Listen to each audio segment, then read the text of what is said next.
आप सभी का स्वागत है हमारे चैनल कहानियों का संगम में। आज की इस विशेष कथा में हम लेकर आए हैं फाल्गुन मास की पूर्णिमा व्रत कथा। एक ऐसी दिव्य कहानी जिसमें भक्ति, सत्य और आस्था की शक्ति देखने को मिलती है। यह सिर्फ एक त्यौहार की कहानी नहीं है, बल्कि एक ऐसा संदेश है जो हमें सिखाता है कि जीवन में चाहे कितनी भी कठिनाइयाँ क्यों ना आए, अगर विश्वास अडिग हो तो हर संकट अपने आप समाप्त हो जाता है। एक ऐसी रात जब अग्नि सिर्फ जलती नहीं बल्कि पापों को भस्म कर देती है। एक ऐसी कथा जहां एक बालक की भक्ति के सामने मृत्यु भी हार गई, और एक ऐसा सत्य जो आज भी हर होली पर दोहराया जाता है। क्या सच में होलिका दहन सिर्फ एक परंपरा है या इसके पीछे छुपा है कोई दिव्य रहस्य? जानने के लिए इस कहानी को अंत तक जरूर सुनिए। और अगर आपको हमारी कहानियाँ पसंद आती हैं तो चैनल को सब्सक्राइब करना न भूलें। चलिए सुनते हैं फाल्गुन मास की पूर्णिमा की कथा और होलिका दहन। फाल्गुन मास की पूर्णिमा रात का समय था। आकाश में पूर्ण चंद्रमा अपनी शीतल चांदनी बिखेर रहा था। चारों ओर एक अलग ही ऊर्जा थी, मानो प्रकृति खुद किसी बड़े परिवर्तन की साक्षी बनने जा रही हो। गांव में लोग इकट्ठा होकर लकड़ियां इकट्ठा कर रहे थे, बच्चे हंस रहे थे, महिलाएं गीत गा रही थीं। लेकिन इस उत्सव के पीछे एक ऐसी कथा छुपी थी जो सिर्फ एक त्योहार नहीं बल्कि सत्य और भक्ति की सबसे बड़ी जीत थी। बहुत समय पहले जब धरती पर अधर्म बढ़ने लगा था, तब एक ऐसा राजा हुआ जिसका नाम था हिरण्यकश्यप। उसका जन्म ही शक्ति और क्रोध के साथ हुआ था, लेकिन उसका लक्ष्य सिर्फ शासन करना नहीं था, वह अमर बनना चाहता था। वह चाहता था कि कोई भी उसे कभी पराजित न कर सके। हिरण्यकश्यप ने निश्चय किया कि वह ऐसा वरदान प्राप्त करेगा जिससे वह मृत्यु को भी हरा सके। वह जंगलों में चला गया, घने जंगल जहाँ सूर्य की किरणें भी मुश्किल से पहुँचती थी। वह एक टांग पर खड़ा होकर कठोर तप करने लगा। दिन बीत गए, महीने बीत गए, साल बीत गए। उसका शरीर कमज़ोर हो गया, लेकिन उसका संकल्प और मजबूत होता गया। देवता भी घबरा गए। आखिरकार उसकी तपस्या से प्रसन्न होकर प्रकट हुए ब्रह्मा ने कहा, मांगो वरदान। हिरण्यकश्यप ने बहुत चालाकी से वरदान मांगा। न वह दिन में मरे, न रात में, न किसी मनुष्य से, न किसी पशु से, न धरती पर, न आकाश में। ब्रह्मा ने उसे यह वरदान दे दिया। अब हिरण्यकश्यप को लगा कि वह अमर हो गया है। वह लौटकर अपने राज्य में आया और धीरे धीरे उसका व्यवहार बदलने लगा। वह न्यायप्रिय राजा नहीं रहा, वह अत्याचारी बन गया। उसने आदेश दिया, अब इस राज्य में कोई भगवान की पूजा नहीं करेगा, सभी सिर्फ मेरी पूजा करेंगे। राज्य में भय फैल गया। लोग डर के कारण उसकी पूजा करने लगे। मंदिर शून्य हो गए, भजन बंद हो गए। हर तरफ सिर्फ एक ही नाम गूंजने लगा, हिरण्यकश्यप। लेकिन हर जगह नहीं, राजमहल में ही एक ऐसा बालक था जो इस आदेश को मानने के लिए तैयार नहीं था। वह था हिरण्यकश्यप का अपना पुत्र प्रहलाद। प्रहलाद बचपन से ही भगवान का भक्त था, लेकिन वह किसी और का नहीं बल्कि भगवान विष्णु का। प्रहलाद जब बोलना सीख रहा था तब उसके मुंह से पहला शब्द निकला, नारायण। वह खेलते खेलते भी भगवान का नाम लेता रहता, सोते समय भी भगवान का ध्यान करता। उसकी आंखों में एक अजीब सी शांति थी, मानो उसे किसी चीज़ का भय ही न हो। एक दिन हिरण्यकश्यप ने अपने पुत्र को गोद में बैठाया और पूछा, बेटा तुम्हें सबसे ज़्यादा कौन प्रिय है? प्रहलाद ने मुस्कुराते हुए कहा, पिताजी मुझे सबसे प्रिय भगवान विष्णु हैं। यह सुनते ही जैसे समय थम गया। राजा का चेहरा क्रोध से लाल हो गया। उस दिन के बाद महल की हवा बदल गई। जहाँ पहले प्रेम था अब वहाँ भय था। जहाँ पहले पिता पुत्र का रिश्ता था अब वहाँ युद्ध की शुरुआत हो चुकी थी। एक तरफ था अहंकार और दूसरी तरफ थी भक्ति, और यह संघर्ष यहीं खत्म नहीं होने वाला था, बल्कि आगे जो होने वाला था वह पूरी सृष्टि को हिला देने वाला था। क्या एक पिता अपने ही पुत्र को मारने की कोशिश करेगा? क्या प्रहलाद अपनी भक्ति पर अडिग रह पाएगा? और कैसे एक स्त्री अग्नि में बैठकर इतिहास बदल देगी? जानने के लिए आगे चलते हैं कहानी में। राजमहल के विशाल दरबार में सन्नाटा पसरा हुआ था। सभी मंत्री, सैनिक और गुरु सिर झुकाए खड़े थे, और सिंहासन पर बैठा था क्रोध से जलता हुआ हिरण्यकश्यप। उसकी आंखों में एक ही सवाल था, मेरा अपना पुत्र मेरी आज्ञा का पालन क्यों नहीं करता? दरबार के बीच खड़ा था छोटा सा बालक प्रहलाद। न डर न घबराहट, उसके चेहरे पर सिर्फ शांति थी। हिरण्यकश्यप ने कठोर आवाज में पूछा, प्रहलाद, मैंने तुम्हें कितनी बार कहा है मुझे भगवान मानो? प्रहलाद ने शांत स्वर में कहा, पिताजी, सच्चे भगवान तो सिर्फ भगवान विष्णु हैं। यह सुनते ही हिरण्यकश्यप का क्रोध फूट पड़ा। उसने गर्जना की, सैनिकों, इसे तुरंत यहाँ से ले जाओ और इसे ऐसा दंड दो कि यह विष्णु का नाम लेना भूल जाए। दरबार कांप उठा, लेकिन प्रहलाद अब भी शांत था। सैनिकों ने प्रहलाद को घने अंधेरे कक्ष में बंद कर दिया, जहाँ चारों ओर फुफकारते हुए विषैले सर्प थे। उनकी आंख चमक रही थी, जहर से भरे दांत बाहर निकले हुए थे। सैनिकों ने दरवाज़ा बंद किया और हंसते हुए चले गए। अब देखता हूँ तेरा विष्णु कैसे बचाता है अंधेरे से। प्रहलाद ने आंखें बंद की और धीरे धीरे जप करने लगा, नारायण नारायण। सर्प उसके पास आए, लेकिन काटने के बजाय वे शांत होकर उसके पास बैठ गए, मानो वे भी उसकी भक्ति से प्रभावित हो गए हों। सुबह जब दरवाज़ा खोला गया तो सैनिकों के होश उड़ गए। प्रहलाद जीवित था और सर्प उसके चरणों में लिपटे हुए थे। जब यह बात हिरण्यकश्यप को पता चली तो उसका चेहरा क्रोध से कांप उठा। यह असंभव है। उसने तुरंत दूसरा आदेश दिया। प्रहलाद को खुले मैदान में लाया गया। चारों ओर विशाल हाथी खड़े थे। उनकी चिघाड़ से धरती कांप रही थी। सैनिकों ने आदेश दिया, चलो इसे कुचल दो। हाथी दौड़े सीधे प्रहलाद की ओर, लेकिन जैसे ही वे पास पहुँचे वे अचानक रुक गए। उनकी आंखों में क्रोध नहीं, शांति थी। वे धीरे धीरे झुक गए और प्रहलाद के सामने नतमस्तक हो गए। अब यह स्पष्ट हो चुका था, यह कोई साधारण बालक नहीं है। यह भक्ति की शक्ति थी, और यह शक्ति किसी भी डर से बड़ी थी। हिरण्यकश्यप अब पागलपन की हद तक क्रोधित हो चुका था। उसने कहा, इसे सबसे ऊंचे पर्वत पर ले जाओ और वहां से इसे नीचे फेंक दो। सैनिक प्रहलाद को लेकर ऊंचे पर्वत पर पहुँचे। नीचे गहरी खाई थी। प्रहलाद ने आंखें बंद की। उसके चेहरे पर वही मुस्कान थी, जो होगा भगवान की इच्छा से होगा। सैनिकों ने उसे धक्का दे दिया, लेकिन जैसे ही वह नीचे गिरा, मानो किसी ने उसे थाम लिया हो। वह धीरे धीरे जमीन पर उतरा, जैसे कोई फूल गिरता है।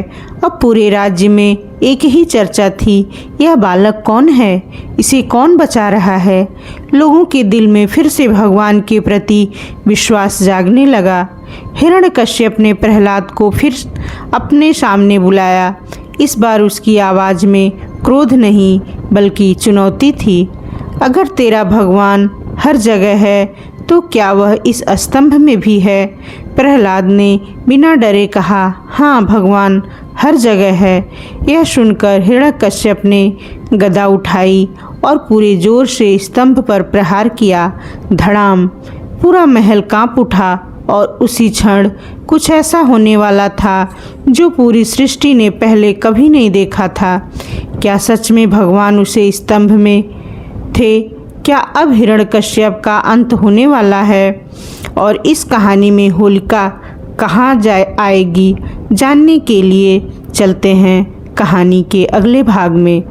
राजमहल में उस स्तंभ पर प्रहार के बाद एक अजीब सा कंपन फैल गया, जैसे पूरी सृष्टि किसी बड़े रहस्य के खुलने का इंतजार कर रही हो।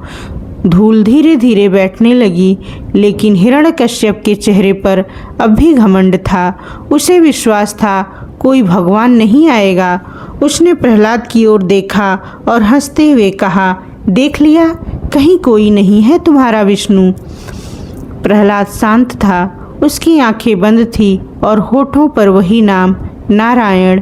लेकिन तभी उस स्तंभ के भीतर से एक भयानक गर्जना सुनाई दी, इतनी तेज कि पूरा महल हिल उठा। सैनिक डर के मारे पीछे हट गए। हिरण्यकश्यप पहली बार थोड़ा घबराया। स्तंभ में दरारें पड़ने लगी और अगले ही क्षण उस स्तंभ को चीरते हुए प्रकट हुए नरसिंह अवतार।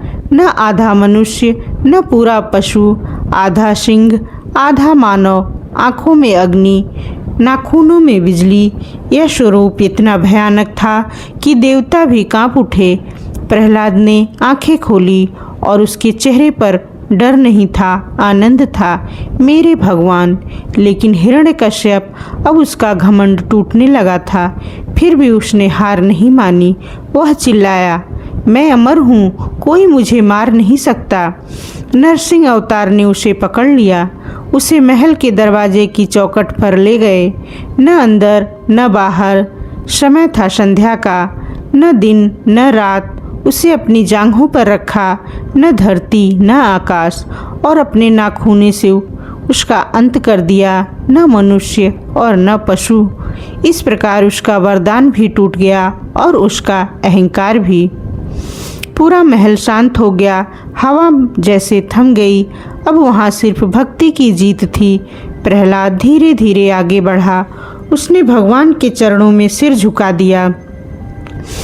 नरसिंह अवतार का क्रोध अभी शांत नहीं हुआ था। उनकी गर्जना से पूरी सृष्टि कांप रही थी।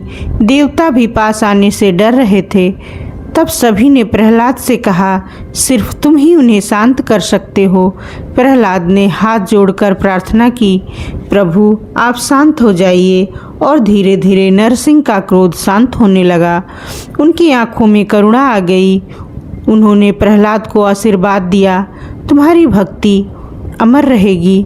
जहाँ जहाँ मेरा नाम लिया जाएगा वहाँ तुम्हारा भी स्मरण होगा। लेकिन यह कहानी यहाँ खत्म नहीं होती, क्योंकि अब आने वाला था वह अध्याय जिसकी याद में हर साल अग्नि जलाई जाती है। एक ऐसी स्त्री की कहानी जिसके पास वरदान था, लेकिन उसने उसका गलत उपयोग किया और उसी दिन से शुरू हुई होलिका दहन की परंपरा। अब कहानी पीछे मुड़ती है उस समय की ओर जब हिरण्यकश्यप ने अपनी आखिरी चाल चली थी और बुलाया था अपनी बहन को, होलिका को। वह अग्नि में नहीं जल सकती थी, कम से कम यही उसका विश्वास था। और इसी विश्वास ने उसे उस रास्ते पर ला खड़ा किया जहाँ से वापस लौटना संभव नहीं था। अगले भाग में हम जानेंगे कैसे बनी यह योजना, कैसे एक मासूम को अग्नि में बैठाया गया और कैसे उसी अग्नि ने सत्य और असत्य का फैसला किया। क्या सच में होलिका नहीं जल सकती थी, या फिर भक्ति के सामने हर वरदान कमज़ोर पड़ जाता है? समय जैसे पीछे लौटता है उस क्षण से पहले जब सब कुछ बदलने वाला था। राजमहल में एक गहरी बेचैनी थी। बार बार असफल होने के बाद हिरण्यकश्यप अब समझ चुका था, सीधे बल से वह प्रहलाद को नहीं मार सकता। लेकिन उसका अहंकार अभी भी जीवित था, और अहंकार अक्सर आखिरी और सबसे खतरनाक चाल चलता है। उसने अपने सेवक को आदेश दिया, मेरी बहन को बुलाओ। कुछ ही देर में महल के द्वार पर खुले और अंदर प्रवेश हुआ एक ऐसी स्त्री का जिसके चेहरे पर आत्मविश्वास था। वह थी होलिका। उसकी आंखों में घमंड था, क्योंकि उसके पास एक ऐसा वरदान था जो उसे अग्नि से भी सुरक्षित रखता था। हिरण्यकश्यप ने उसे सारी बात बताई, प्रहलाद की भक्ति, उसके चमत्कार और अपनी असफलता। फिर उसने धीमी लेकिन कठोर आवाज में कहा, बहन, अब यह काम तुम्हें करना होगा। होलिका मुस्कुराई, भैया चिंता मत करो, अग्नि मुझे छू भी नहीं सकती। मैं उसे अपनी गोद में लेकर आग में बैठ जाऊंगी और सब खत्म हो जाएगा। उसकी आवाज़ में विश्वास था, लेकिन वह यह नहीं जानती थी कि वरदान कभी भी अधर्म के साथ नहीं चलता। अगले दिन पूरे राज्य में घोषणा कर दी गई, एक विशाल अग्नि प्रज्वलित की जाएगी।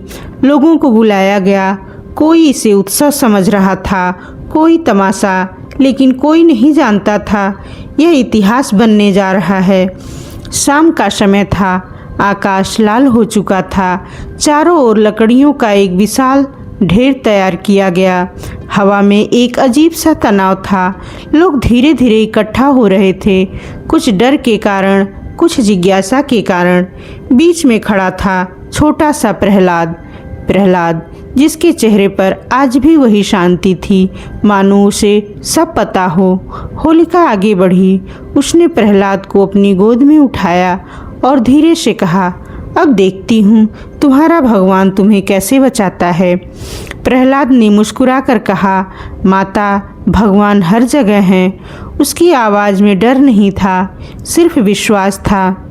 लकड़ियों में आग लगा दी गई, धीरे धीरे लपटें उठने लगी, पहले छोटी, फिर बड़ी, फिर भयानक। आग की गर्मी दूर खड़े लोगों तक महसूस हो रही थी। होलिका अग्नि के बीच जाकर बैठ गई। प्रहलाद उसकी गोद में था। लोग सांस रोककर यह दृश्य देख रहे थे। कुछ क्षणों के लिए सब शांत हो गया। आग ने अपना रूप बदलना शुरू किया। पहले हल्की लपटें थीं, फिर वे तेज होने लगी, फिर अचानक जैसे अग्नि ने अपना निर्णय ले लिया हो, लपटें होलिका की ओर बढ़ने लगी। उसका चेहरा बदलने लगा, उसकी आंखों में डर आ गया। यह क्या हो रहा है? उसने अपने वरदान पर भरोसा किया था, लेकिन वह भूल गई थी वरदान धर्म के लिए होता है, अधर्म के लिए नहीं। आग और तेज हो गई। होलिका चीखने लगी, उसका शरीर जलने लगा।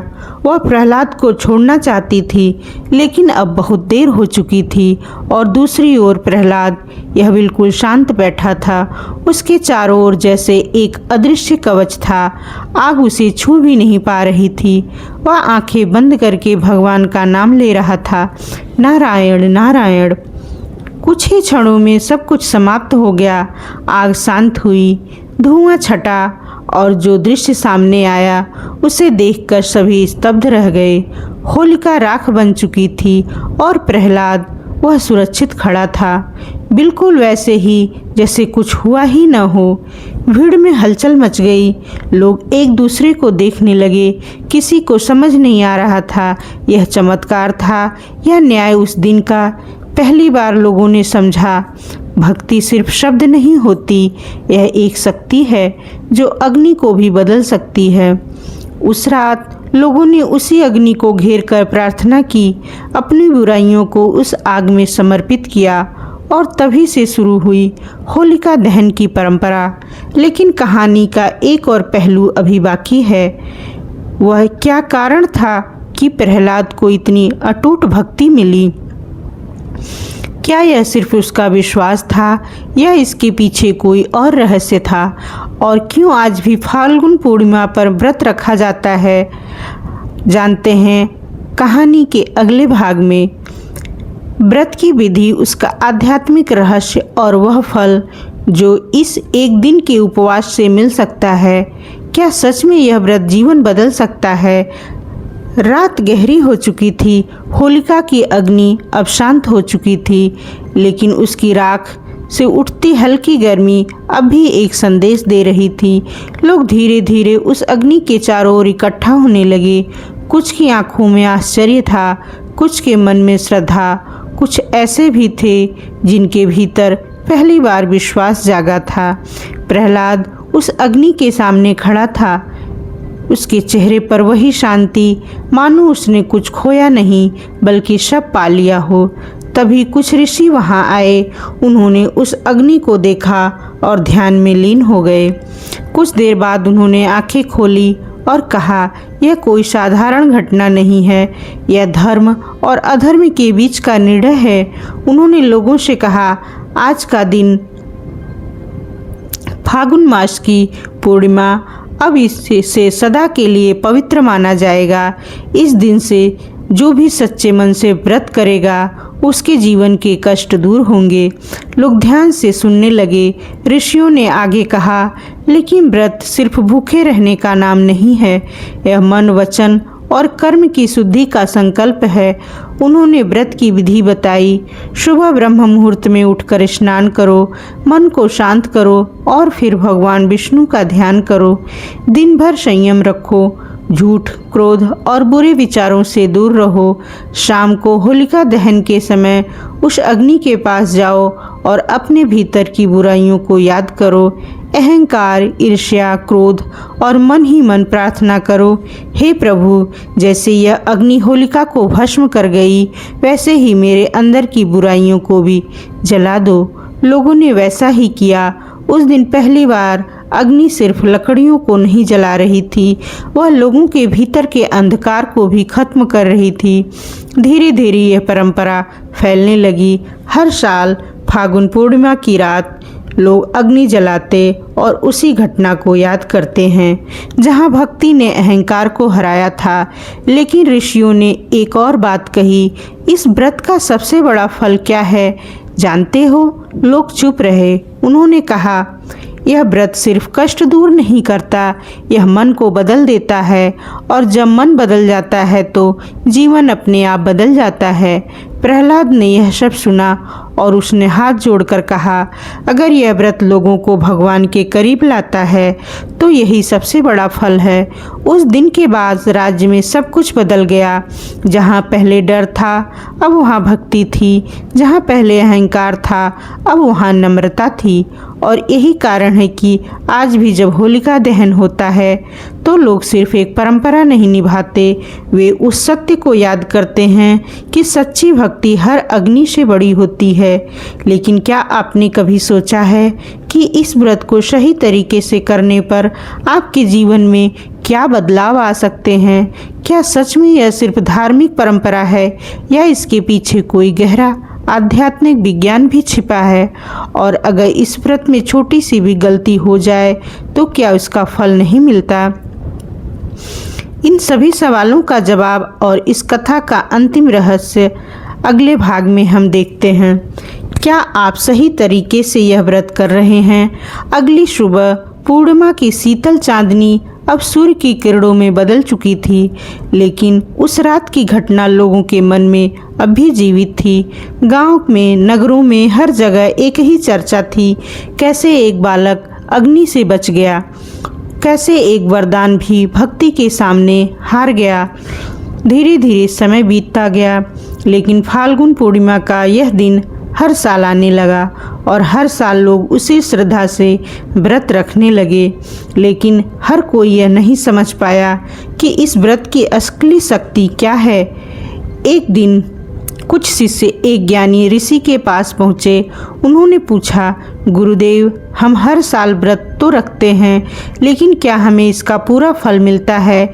ऋषि मुस्कुराए और बोले, फल सिर्फ क्रिया से नहीं, भावना से मिलता है। उन्होंने एक कथा सुनाई।